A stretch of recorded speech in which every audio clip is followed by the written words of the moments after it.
Well, a very good afternoon to you and welcome to Up to Date at 1 on this, the 4th of August 2019. My name is Abdiaziz Hashim. Today it is a celebratory day for Kenyans as we face our rivals, Tanzania, at Kasarani Stadium. Of course, we have Davis Mberia on Kasarani on standby and he'll inform us how Kenya is preparing. My name is Abdiaziz Hashim. Good afternoon. We start on a sad note where one person has been confirmed dead and several others seriously injured following a Sunday morning fire that broke out of Kiambu flat next to Ridgeway Mall. Firefighters from Nairobi had to break doors of the houses to wake up tens of people who are asleep. The firefighters arrived at 9:15 a.m. after being alerted by area residents. A search and rescue operation has started to find more survivors caught up in the inferno.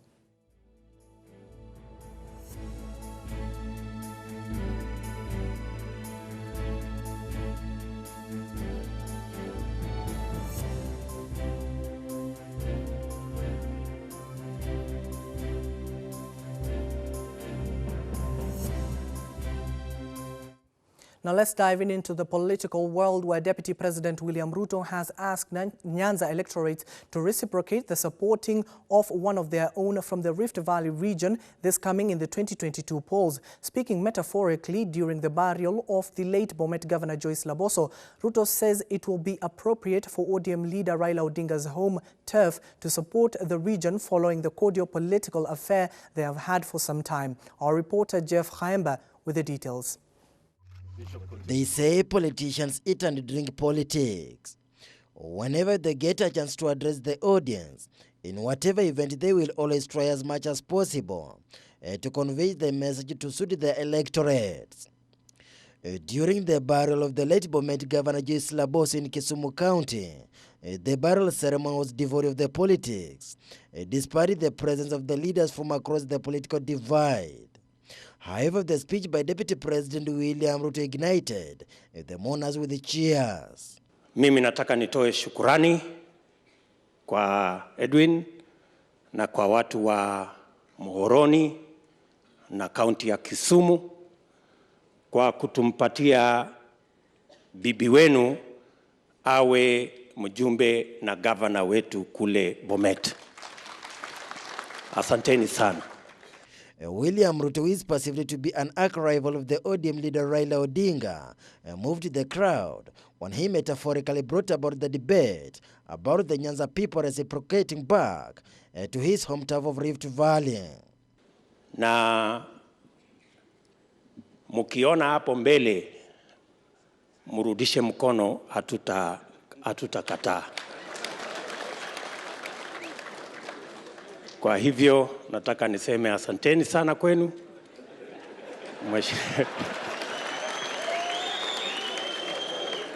Hakuna kitu nimesema, musianze kwenda kuinterpret maneno ati nimesema nini, sijasema kitu. Even though William Ruto rubbished the politics in his statement, political scientist Herman Manyora says Ruto's speech was well orchestrated and delivered to the electorates come 2022. William Ruto and Raila Odinga has been a political force for a long time after the ODM camp disintegrated. In the past, Raila Odinga told William Ruto that he will not win the presidency in 2022 without his support. Mimi nikiwa hapa iko nyumbani. Nakaa na watu hapa mnaye, hata kama wakati mwingine anasema ndio sasa mkiwetu niko pale, ni sawa tu. Hata huyo Ruto kama anataka hawezi kupata bila Raila. Anaweza kupata. Kuna mbaya anaweza kupata kama ndio kwa rais. Ile kwa Raila ndio atapeleka yeye. William Ruto has in the previous pleaded with the ODM leader Raila Odinga and the Amani National Congress ANC party leader Musalia Mudavadi to support his presidential bid in 2022. According to William Ruto, his friendship with Raila Odinga and Musalia Mudavadi dates back to the days in the ODM party, and that it was time they reunited and worked together ahead of the next general election. William Ruto's statements comes amid claims of political fallout between him and President Uhuru Kenyatta, just 3 years remaining to the 2022 polls.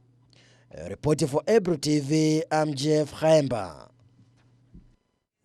Now away from political matters and into the education sector, where schools may not be opened for third term as earlier scheduled due to a clash of dates between their calendar and the upcoming population census. This follows a request by the Kenya National Bureau of Statistics to have the Education Ministry vary the calendar to give ample time for the upcoming census.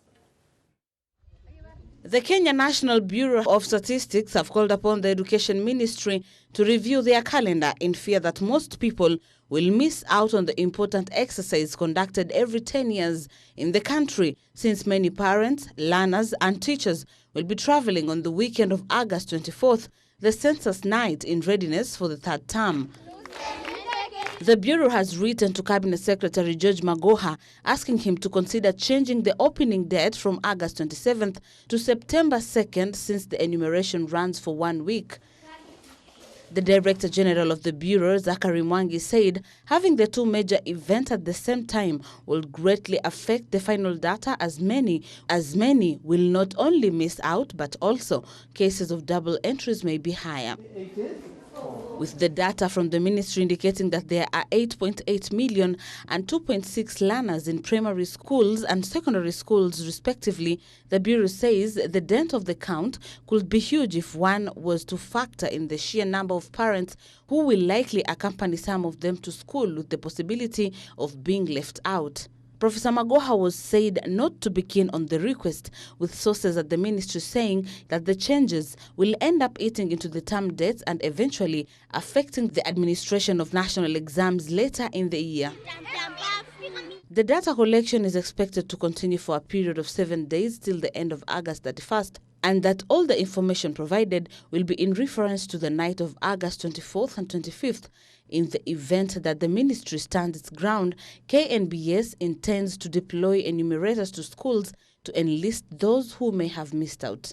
Military barracks, convents, prisons, inpatient hospitals, and people in transit will also be taken care of. Enumerators will equally be posted at bus stops and social joints. Already, some 164,700 staff are undergoing training in preparation for the work. The training began on July 15th after the Bureau recruited 2,700 ICT supervisors, 27,000 content supervisors, and 135,000 enumerators for the population count. Busara Naman for Ebru TV.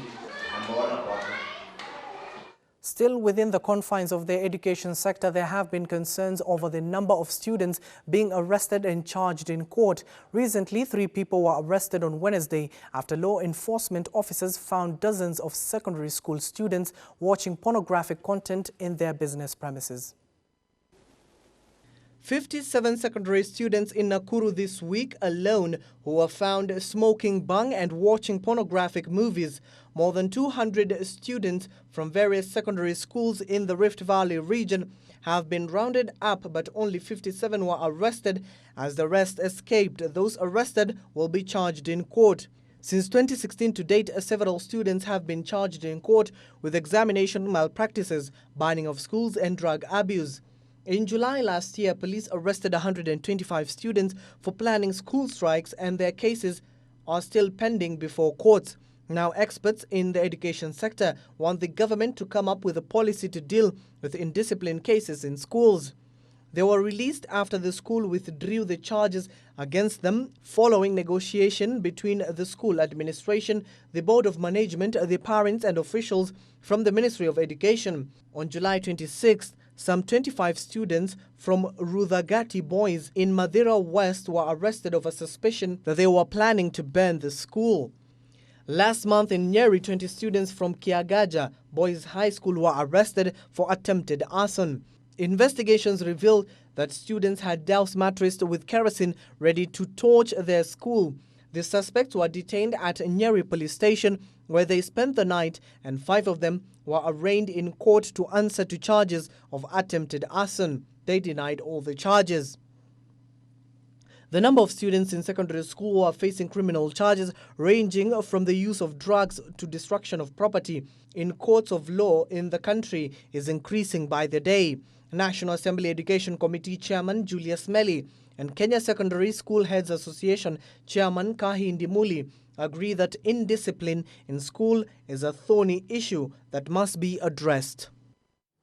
Now to the health sector, where the unique nature of HIV has made it difficult to come up with a vaccine against it. This is according to the Director of National Institute of Allergy and Infectious Disease, Dr. Anthony Fauci, who notes that despite sustained suppression of the replication by the antiretroviral therapies ART, the resistant reservoirs carrying replication competent HIV, a major reason for the inability to eradicate the virus in infected individuals. Winnie Lubembe had a sit-down with him and filed the following.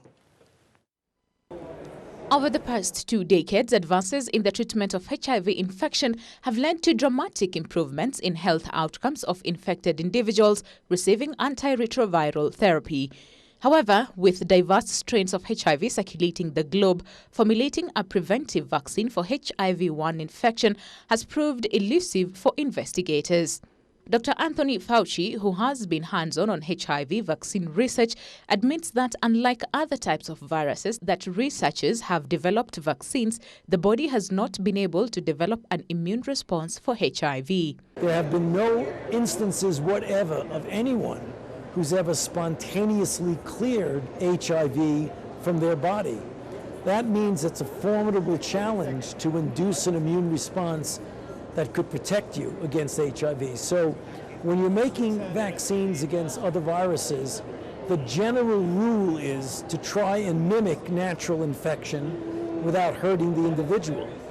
The one thing you do not want to do with HIV is to mimic natural infection. So we have to figure out a way to get the body to make a better response against the vaccine than it would make against natural infection with HIV. An ongoing Phase 2A ASCENT study demonstrates that 2 investigational mosaic-based prophylactic vaccines regimens intended to prevent HIV-1 infection induced high immune responses against a broad range of virus strains. In the double-blind, placebo-controlled ASCENT study, a total of 152 healthy adults 18 to 50 years in Kenya, Rwanda, and the United States were randomized. Both active regimens were well tolerated, with no serious adverse events reported. We are making progress towards a vaccine, but it is going to be a very formidable task to do that. I think we will be able to do it. I don't think we'll ever get a 97% effective vaccine the way we have with measles and with polio, but I believe a vaccine that maybe is 55–60% effective, together with non-vaccine preventive measures, would allow us to contain the epidemic and bring it to an end. Dr. Fauci, however, is confident that we have the tools to end the epidemic. The only remaining challenge is implementation, particularly access, especially in developing countries. Now, with multiple efficacy stage vaccine studies underway, new vaccine concepts progressing in the pipeline, and the end goal of an effective vaccine regimen against HIV closer than ever, the HIV vaccine research and development field faces the urgent need to prepare to build on this and future trial results. Winnie Lubembe for Ebru TV. Still within the health sector, counties in the arid regions with fewer doctors are getting it right as far as correct diagnosis of patient is concerned compared to those ones in the urban setups with more doctors. According to the National Council for Population and Development, 9 out of 10 persons treated in the healthcare providers within Wajir County are correctly diagnosed, compared to Vihiga County, where 5 out of 10 patients are misdiagnosed. Kaindo Stefano now reports. From the findings, doctors in Wajir are more efficient as far as diagnosis is concerned. While releasing the data, National Council for Population and Development Director General Josephine Kibaru said counties in the arid regions with fewer doctors got it right as far as correct diagnosis of patients is concerned compared to the ones in urban setups with more doctors. Study results revealed that Wajir was the best county in terms of diagnosis, that stood at 89%, followed by Garissa at 88%. Narok and Kajiado tied at third position with 83% diagnosis accuracy. Isiolo emerged fourth with 79%. A Kenya Health Service Delivery Indicator report shows 9 out of 10 persons treated by healthcare providers in Wajir County are correctly diagnosed, compared to Vihiga County, where 5 out of 10 patients are misdiagnosed. The 5 worst counties included Vihiga at 49%, Lamu 56%, and Nyeri 59%. 4 counties like Laikipia, Trans Nzoia, Kirinyaga, and Siaya tied at the 4th worst counties at 60%, followed by Homa Bay, Tana River, Machakos, and Kisumu at 61%. The 2015 Kenya Health Workforce Report, Status of Healthcare Professionals in Kenya, prepared by the Ministry of Health and America's Emory University and released in 2017, revealed that Kenya is still far from the World Health Organization recommended ratio of 44.5 nurses, physicians, and doctors for 10,000 people. Kenya is at a distant 14 per 10,000 patients, while some of the best counties with diagnostic results, Mandera, Wajir, Tana River, Nandi, Samburu, Narok, Turkana, and Busia, had less than 1 caregiver per 10,000 patients. The study sampled 3,094 health facilities, where 1,781 public and 1,313 private facilities across the country between March and July 2018. It revealed that the provider's ability and knowledge to diagnose the conditions was very low.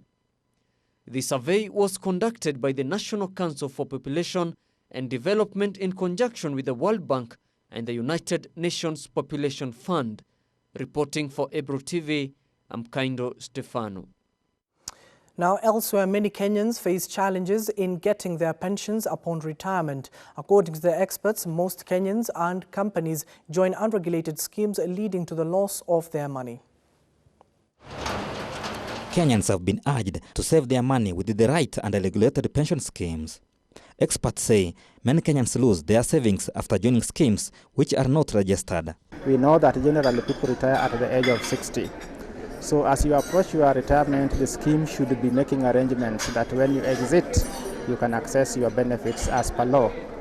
You need to start accessing your benefits unless you defer them yourselves. Lack of awareness has been the main cause of Kenyans not getting proper guidance on which schemes to join and earn their pension in good time when they retire. You will enjoy no tax deductions on your benefits. So it becomes, when you are contributing, it is tax-free. The income when coming from investments of your savings is tax-free, and at the payout phase beyond 65 years, you also access your benefits tax-free. Pension scheme is an arrangement by which an employer and an employee pay into a fund that is invested to provide the employee with a pension on retirement. When you retire, you are expected to get your benefit within the first 30 days. And that is the practice. And there are very little complaints about that. But we are aware of the challenges that the other pension schemes have, and I think they are being addressed by the respective stakeholders. Officials say the number of Kenyans with a pension plan has declined to 10%, as most Kenyans intend to rely on investments such as property to cater for their financial needs after retirement. Members can only access their portion of the employee benefits in the pension scheme, while the employer portion is preserved up to early retirement as provided in the rules of the scheme. A 2018 retirement survey conducted last year by Strathmore University and Annual Pension Scheme, the average income replacement ratio for Kenyans stood at around 30% against a global recommendation of 75%. Of course, this is driven by the need to increase income replacement ratios as a way of fighting old age poverty, in a way that when members retire, they have adequate saving to that they can use to be able to meet their financial obligations at retirement. However, the pension industry is currently worth 1.2 trillion shillings. Many huge transactions happen every day that run into billions of shillings. Victor Muturi, Ebro TV News. Now to the international front, where a man armed with a rifle opened fire at a Walmart store in El Paso, Texas on Saturday, killing 20 people and wounding 26 others as panicked shoppers and employees rushed for cover before the gunman surrendered to police at the scene. The suspect was identified as a 21-year-old white male from Allen, Texas, a Dallas suburb some 650 miles east of El Paso, which lies along the Rio Grande across the U.S.-Mexico border from Juarez. Many shoppers in the busy store were buying back-to-school supplies when they found themselves caught up in the latest U.S. mass shooting, which came just 6 days after a teenage gunman killed 3 people at a summer food festival in Northern California. El Paso Police Chief Greg Allen said authorities were examining a manifesto from the suspect indicating hate crime.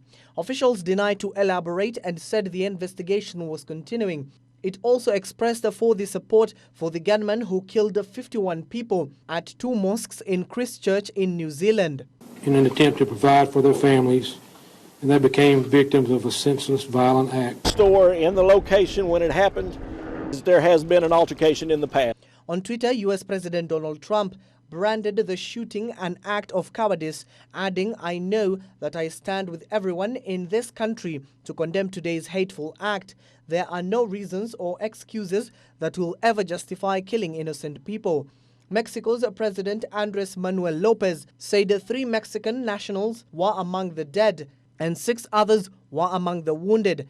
It's sad. It's sad that this is what the world has come to. You know, it's involved mass of people. It was a disgruntled employee. El Paso and Juarez, together with neighboring city Las Cruces, New Mexico, from a metropolitan border area of some 2.5 million residents, constituting one of the largest bilingual binational population in the Western Hemisphere. The carnage ranked as 8th deadliest mass shooting in modern U.S. history after the 1984 shooting in San Ysidro, California, that claimed 21 lives. The University Medical Center of El Paso received 13 patients from the shooting, including 1 victim who died. Now let's get sporty, where today afternoon all roads head to Kasarani Stadium, where Harambee Stars will be hunting the African Nation Championship Chan Sport when they face Taifa Stars of Tanzania in an eagerly awaited battle dubbed the East African Derby. Harambee Stars were held to a barren draw in the first leg, and here nothing better than a win see them advance. Our very own Davis Beria has more on that story. Harambee Stars are ready to face Taifa Stars of Tanzania in their African Nation Championship second leg tie that will be played at Moi Kasarani today. We are ready to give the best tomorrow, to give the best, to be ready to die on the field. And I had some answer, but the high level is to be able to repeat this kind of performance. We're working on finishing the whole of the week. Na wamekuwa kufanya better, kumekuwa na improvement. Ile coordination kidogo first leg ilikuwa coach pia alikuwa na time kidogo, na unaangalia pia team mob zilikuwa zimeresume training pre-season, so ile in terms of fitness pia haikuwa, lakini amejaribu kupush hiyo forward line kwa. The team, which had their last training yesterday, handed themselves a slim advantage over Tanzania's Taifa Stars in the first leg first-round qualifier match in Dar es Salaam on Sunday evening, after playing to a 0-0 draw with the hosts. Harambee Stars head coach Sebastian Minye, who called up Tusker winger Boniface Mushiri and Kakamega Homeboy striker Kelvin Omondi to boost his misfiring striking fund, will heavily rely on the duo, who impressed in the Kenya Premier League last season, to break the Tanzanian defense. So ukiangalia hata even Masika first leg alicheza poa hiyo first half. So tunajaribu kusaidiana na tunajaribu kuwasaidia wale tulikuwa Egypt.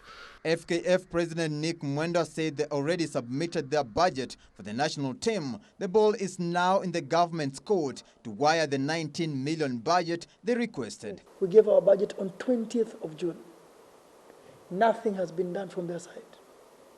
We have followed up with them, but we have not been told tangibly what it is they want to do. So I want to be very clear, we have not received anything.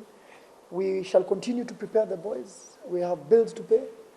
We are running on credit now, but that's what it is. Mwendo has called upon Kenyan football fans to come out in large numbers and rally behind the national team, assuring them of their security.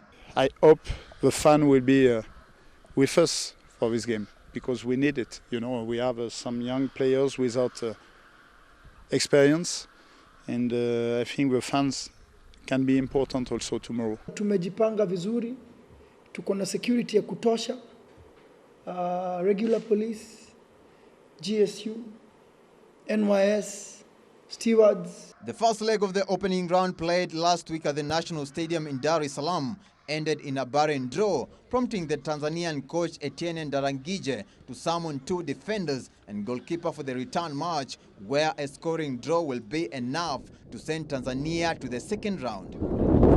Davis Mberia, Ebru Sports. Well, as promised, we have our very own Davis Mberia at Kasarani Stadium. Davis, good afternoon to you. Could you tell us what are the fans expecting from the Harambee Stars?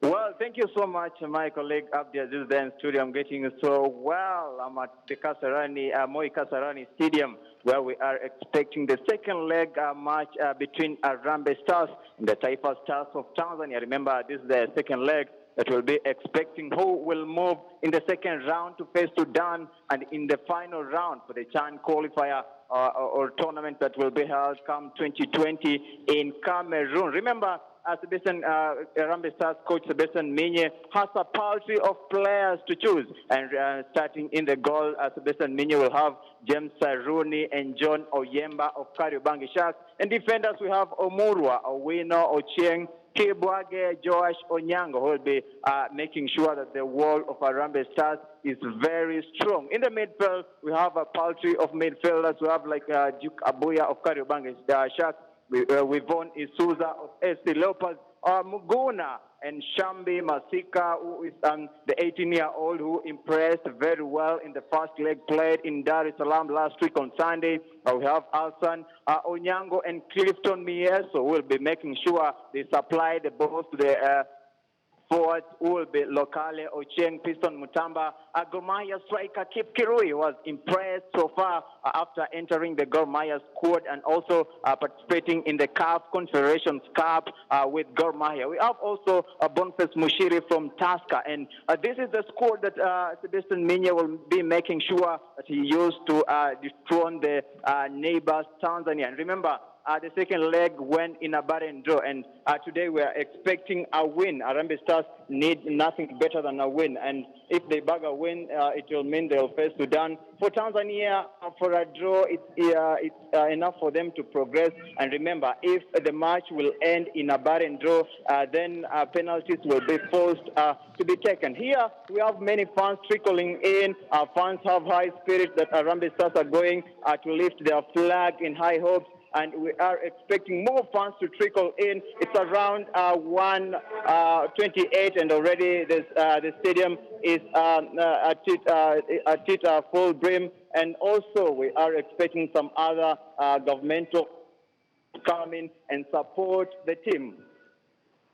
Thank you, Davis Mberia. That is our reporter, Davis Mberia, at Kasarani Stadium as we await this mouth-watering clash between Kenya and Taifa Stars, rather. Now let's head over to the international front, where Manchester United beat AC Milan 5-4 on penalties following their 2-2 draw on Saturday, but failed to win the 2019 International Championship Cup. Ahead of the Benfica, United attention now turns to the Sunday's 2019-2020 Premier League opener at home to Chelsea, while Milan will be in action when they open their Serie A campaign at Udinese on August 25th. Huge, powerful slap, and that's where he gets the dip. Castillejo, Piontek. And he gets motoring here. Pereira's in the middle. Rashford going on his own. Still Rashford. Great run! Great defenders. They hate it. He finds the net. And yet... lovely through ball looking for Castillejo. Suso. The one on his left if he can. He goes for the curler! Oh! From the back, but Matic has lost it. This is a chance for Suso again. Area. There was a warning with that left-footed shot just wide. So left foot, dangerous ball in. Well, that brings us to the end of our sports and news, but make sure you head over to Kasarani Stadium as Go-Go Harambee Stars win again against Tanzania. But do join us in our subsequent bulletins, of course, at 7 and 9 p.m. We will be having more news for you. My name is Abdi Aziz Hashim. Have yourselves a lovely afternoon.